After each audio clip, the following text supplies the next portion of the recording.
오늘은 시편 1편 1절에서 6절 말씀을 통해서 복 있는 사람이 되자 라는 제목으로 저와 여러분이 은혜 나눌 수 있기를 바라겠습니다. 시편 1편은 우리 인생의 근본적인 문제를 다루고 있습니다. 죄와 죽음에 대해서 그리고 생명과 복에 대해서 말씀을 해주시고 그리고 의인의 편에 서서 하나님의 복을 받을 수 있는 그러한 귀한 성도들이 되라고 우리에게 권면을 해주고 있습니다. 신명기 30장 19절 말씀을 보게 되면 내가 생명과 사망과 화와 복을 네 앞에 두었은즉 너와 네 자신이 살기 위해서 생명과 복을 택하라. 그런 말씀을 해주고 있습니다. 하나님께서는 우리에게 자유의지를 주셨습니다. 그래서 선택할 수 있는 권리를 주셨고 그 선택을 어떻게 하느냐도 여러분의 자유시지만 선택을 어떻게 하느냐에 따라서 결과가 달라지는 인생을 살 수 있다고 하는 것을 우리는 명심하고 하나님께 영광을 돌려드리고 생명과 복을 선택할 수 있는 저와 여러분 모두가 될 수 있기를 진심으로 축원드리겠습니다. 세상과 사탄의 꾀를 쫓아서 멸망의 길을 갈 것이냐 아니면은 하나님을 따라서 생명과 영원한 복을 향해서 달려갈 것이냐 그 중에서 여러분들 어떤 것을 택하시겠습니까? 복 있는 사람은 생명의 길을 택하는 것입니다. 지금 좀 늦어지는 것 같지만 지금 눈에 안 보이는 것 같지만 하나님께서 우리에게 복을 주심을 믿으면서 날마다 이렇게 승리하면서 나갈 수 있는 여러분들 모두가 되시기를 바라겠습니다. 로마서 8장 6절 말씀에 보게 되면 육의 생각은 사망이요 영의 생각은 생명과 평안이라 이렇게 말씀을 해주고 있습니다. 그 결과가 달라지는 것이 여러분들은 생명을 택하시고 평안을 얻을 수 있는 귀한 성도들 다 되시기를 진심으로 축원드리겠습니다. 세상의 모든 사람들은 복을 좋아합니다. 복 받기를 싫어하는 사람은 아무도 없으리라고 여겨집니다.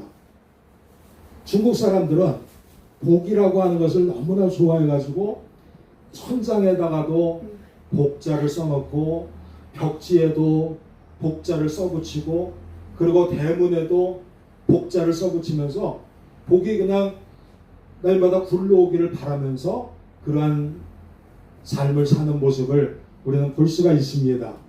근데 중국 사람들만 복을 원하는 것이 아니라 우리나라 사람들도 오복이라 그래서 5가지 복을 옛날부터 추구해 왔습니다. 그 복은 무엇이냐면 한자로 수, 부, 강령, 유호독, 그리고 고종명 이렇게 해서 5가지를 얘기하는데 우리말로 풀이하면 우리가 오래 살고 또 부유하게 살고 그리고 자녀들 귀하게 잘 낳고 복된 삶을 살고 그리고 남들에게 선한 영향력을 끼치면서 하늘에서 정해준 그 생명을 마감할 수 있는 것 그것이 오복이라 그렇게 여기고 있습니다. 그런데 성경에서 말해주는 복에 대해서 우리는 더 귀를 기울여야 됩니다.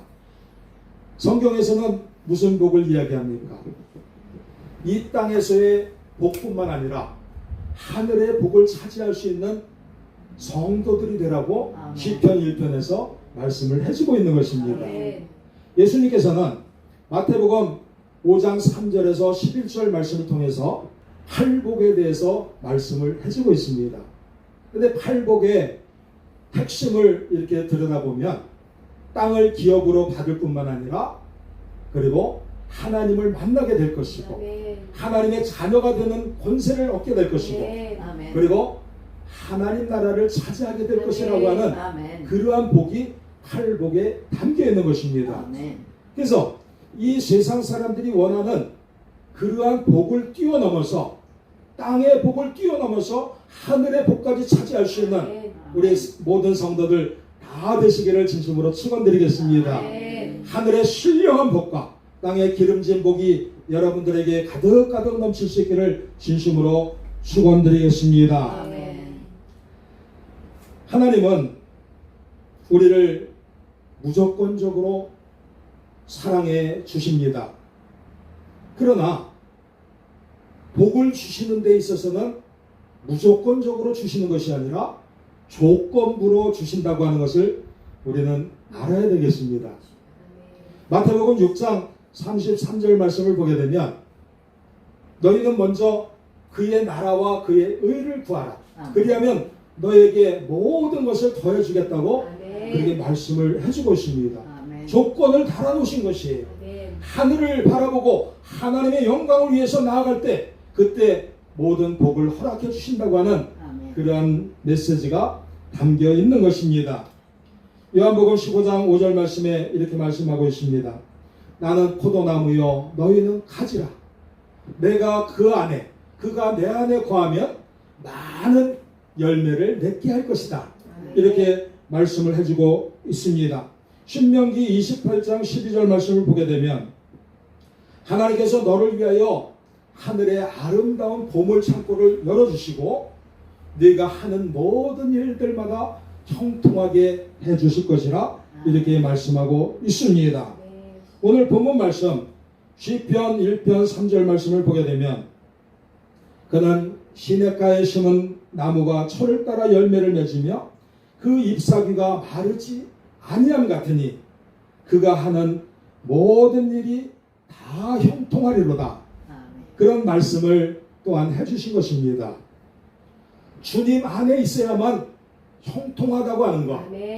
그것이 바로 하나님이 설정해 놓으신 조건부 축복이라고 하는 것입니다.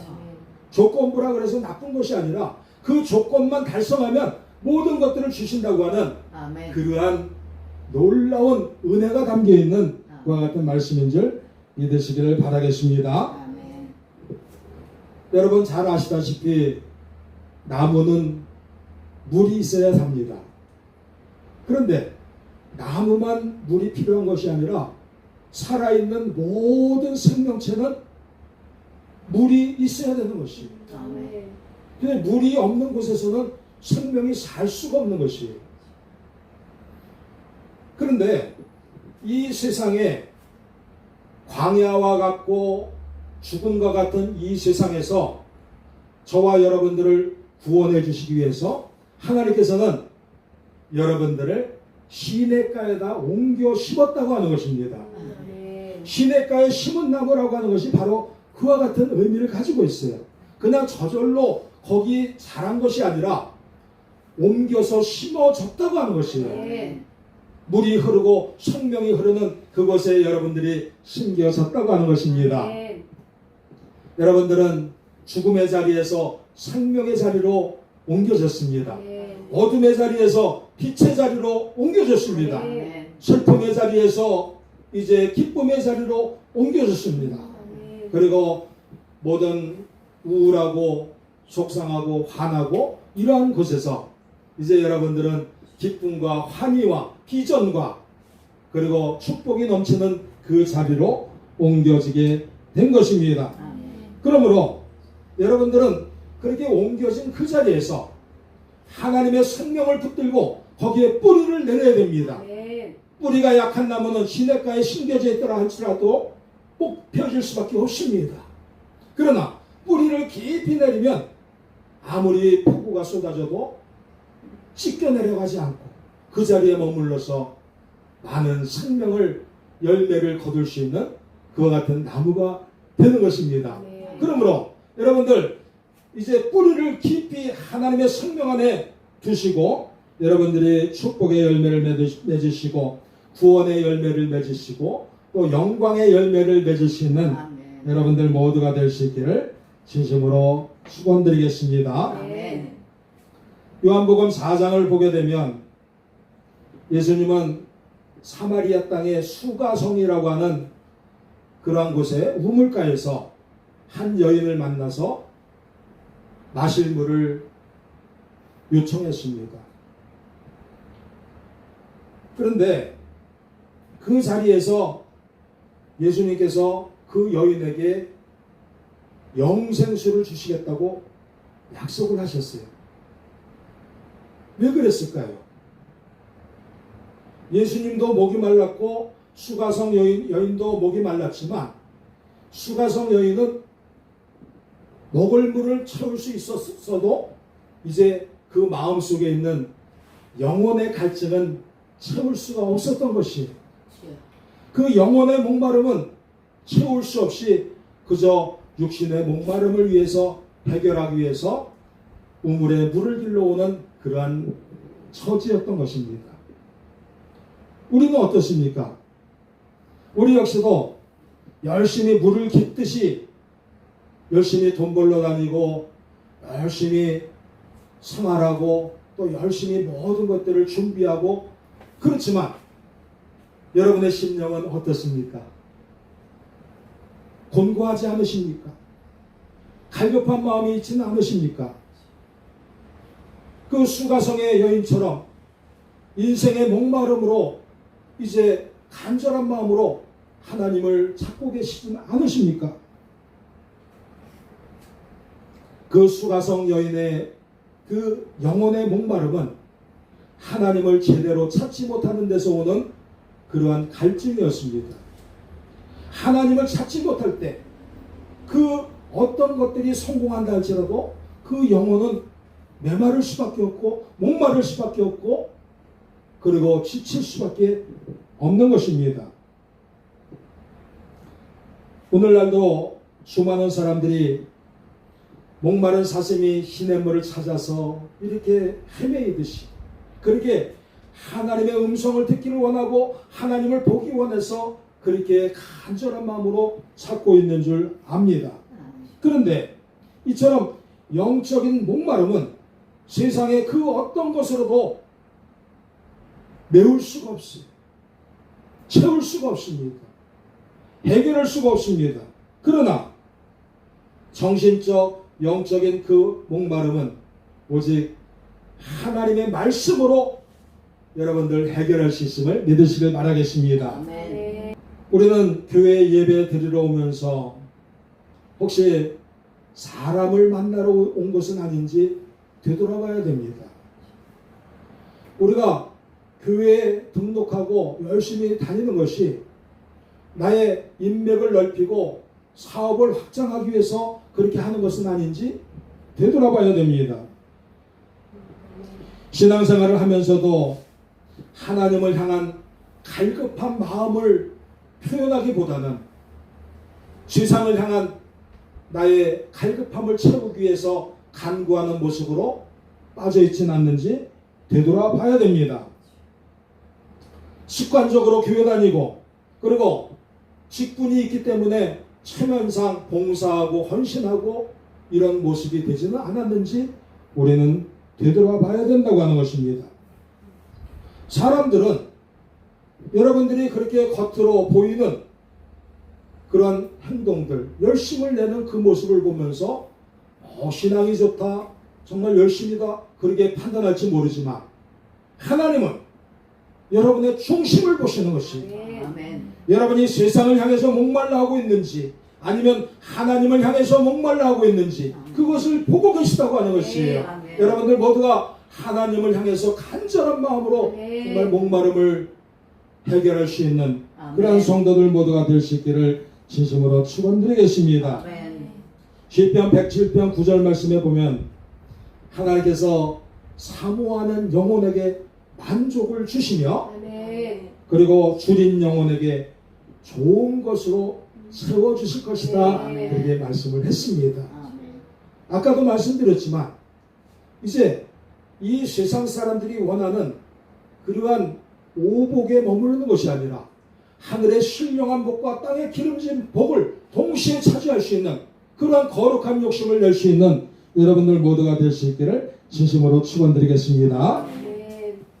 요한복음 4장 13절에서 14절 말씀에 예수님께서 말씀하십니다. 이 물을 먹는 자마다 다시 목마르겠지만 그러나 내가 주는 물을 마시는 자마다 영원히 목마르지 아니할 것이다. 내가 주는 물은 영생으로부터 솟아나는 그러한 샘물이 될 것이다. 이런 말씀을 해주고 있습니다. 그러한 영생수를 얻을 수 있는 저와 여러분 모두가 되시기를 바라겠습니다. 아멘. 이 세상에는 기쁨들이 많이 있습니다. 그러나 이 세상의 기쁨들은 영원한 것이 아닙니다. 다 지나가는 것이에요.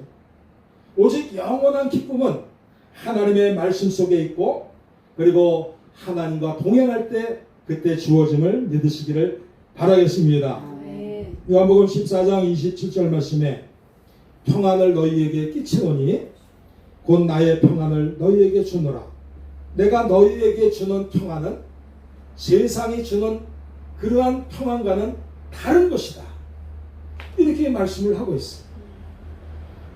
이 세상의 기쁨보다 더 큰 기쁨을 하나님께서 허락해 주신다고 하는 것입니다. 그것을 믿으시면서 여러분들 주님의 품 안에 안기기 위하여서 갈급한 심정으로 주님을 찾을 수 있는 우리 모두가 될 수 있기를 진심으로 축원드리겠습니다. 아멘. 우리가 복을 받기 위해서는 그렇게 시냇가에 심기어지는 것도 필요하지만 또 한 가지는 악을 멀리하는 것이 복을 받는 길이라고 하는 것을 오늘 본문에서 말씀해 주고 있습니다.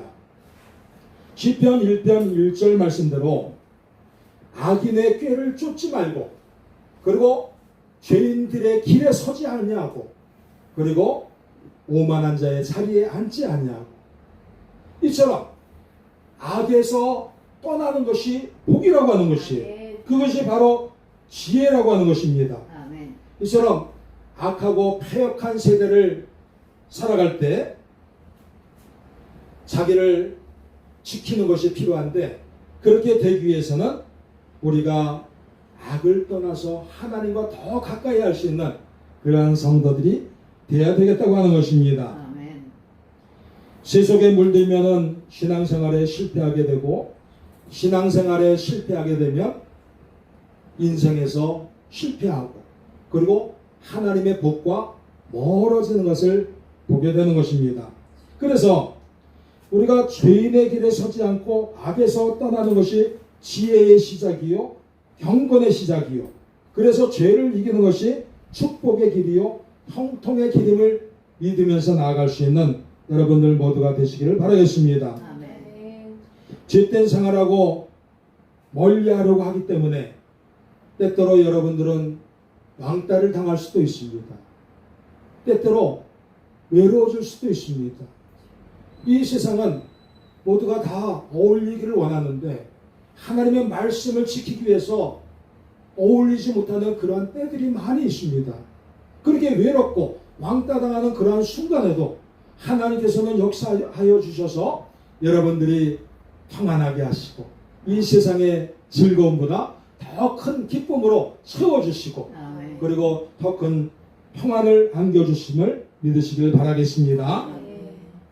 그렇다면 죄된 생각과 죄의 길을 피하고 이겨낼 수 있는 방법은 무엇이겠습니까? 시편 1편 2절 말씀대로 주야로 하나님의 말씀을 묵상할 때 그때 죄를 이길 수 있게 된다고 하는 것입니다. 아멘. 명상으로 그치지 말고 그 말씀을 따라서 살기로 작정하고 그대로 행하는 것, 주님의 뜻대로 행하는 것, 그것이 바로 묵상이라고 하는 것입니다. 하나님의 말씀은 얼마나 귀하고 아름다운지 모릅니다. 여러분의 삶에 소망이 되게 하시고 그리고 여러분의 기쁨이 되게 하시고 그리고 여러분들에게 축복이 되는 그러한 말씀들로 가득 차 있습니다. 그 말씀을 밤낮으로 붙들고 무장하면서 살 수 있는 여러분들 모두가 될 수 있기를 바라겠습니다. 아멘.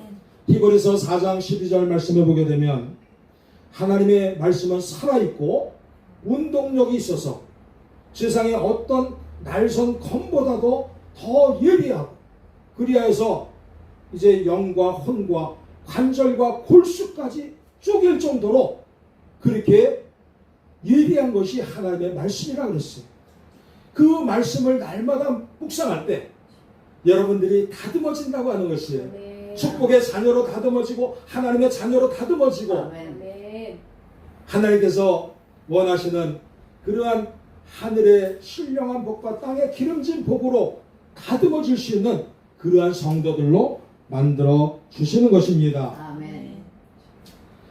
또한 묵상이라고 하는 것은 하나님의 말씀을 가슴판에 새기는 것이라 그렇게 말씀을 하고 있습니다.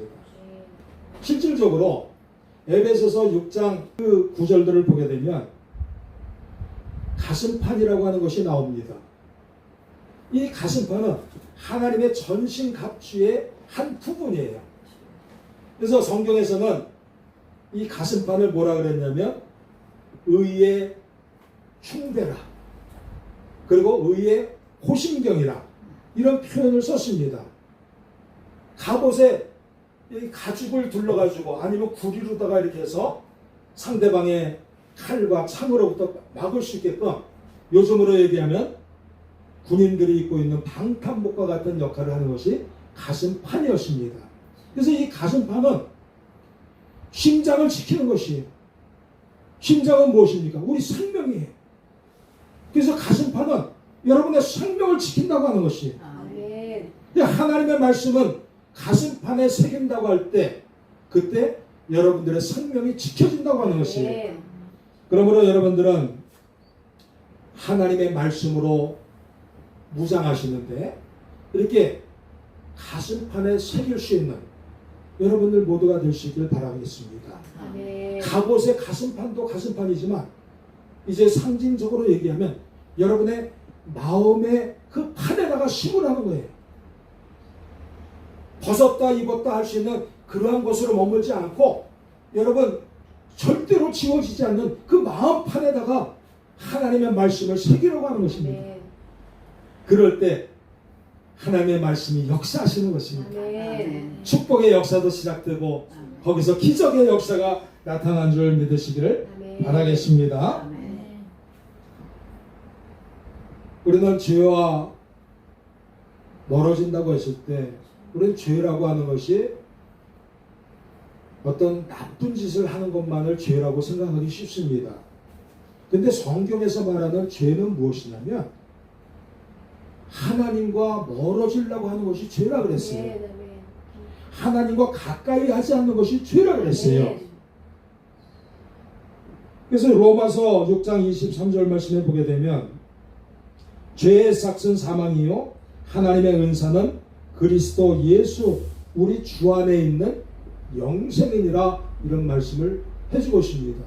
하나님과 멀리해서 죄와 가까이 살면은 그 결과는 사망이지만 우리가 외롭더라도 왕따를 당하더라도 예수 그리스도를 붙들고 살아가면 거기에 생명이 주어지고 영생이 주어진다고 하는 것입니다. 아멘. 그것을 다 차지할 수 있는 여러분들 모두가 되시기를 바라겠습니다. 아멘. 고린도전서 2장 12절 말씀대로 우리는 세상의 영을 받지 아니하고 하나님의 영을 받은 사람들입니다. 아멘.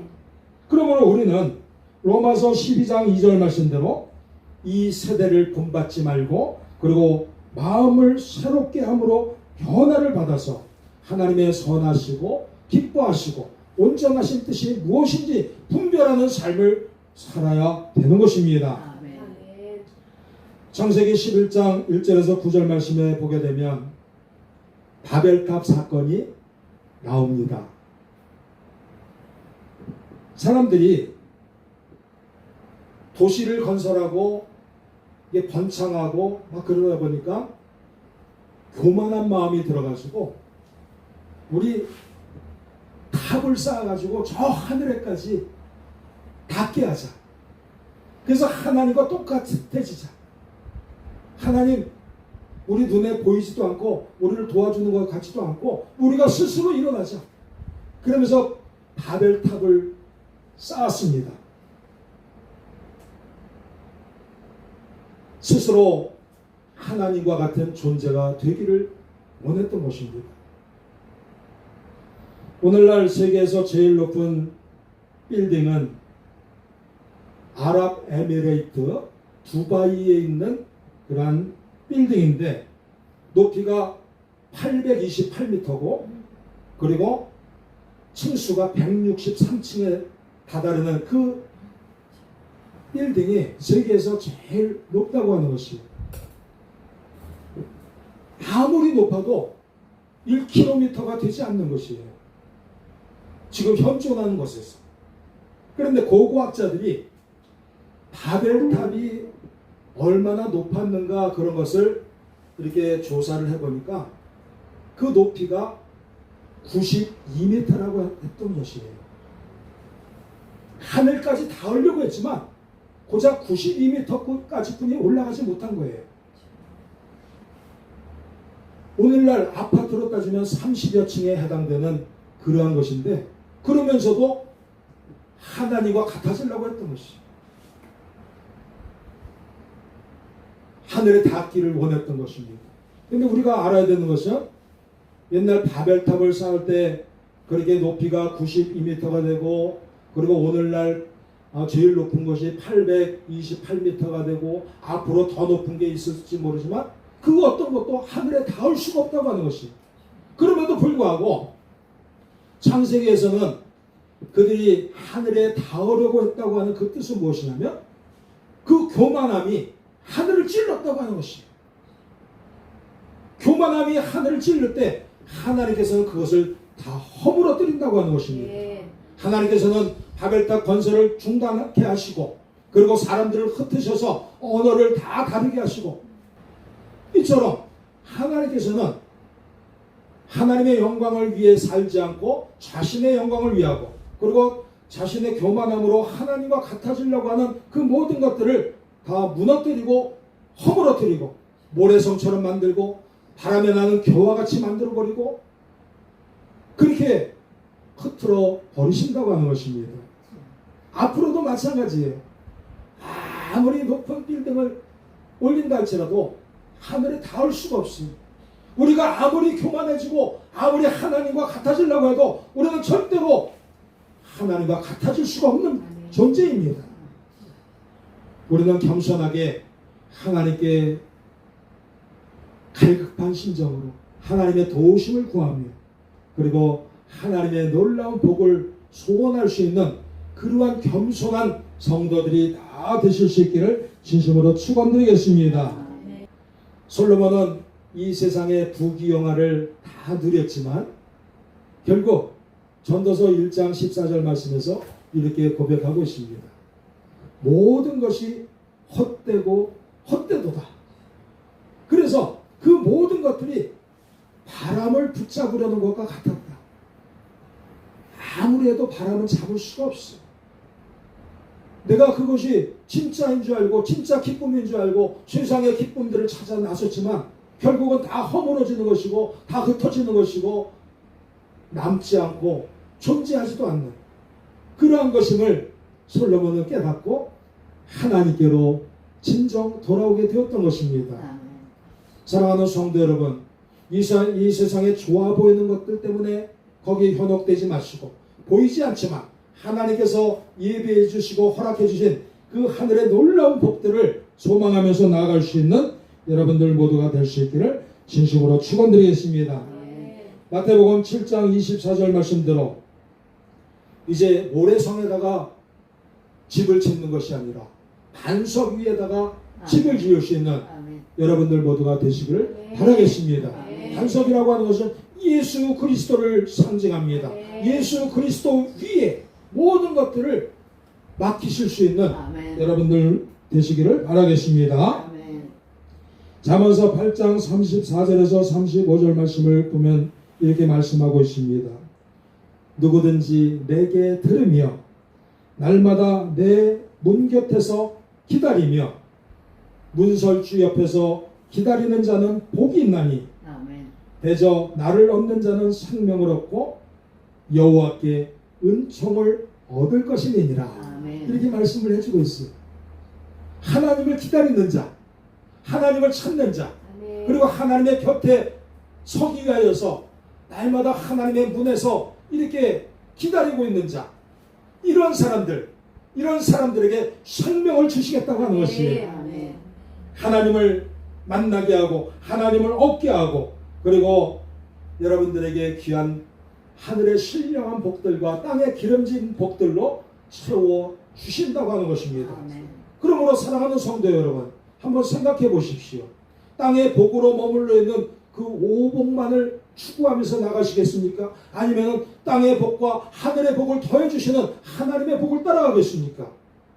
하나님의 복을 따라갈 수 있는 여러분들 모두가 될 수 있기를 진심으로 축원드리겠습니다. 아멘. 에레미야 29장 11절 말씀에 이렇게 말씀하고 있습니다.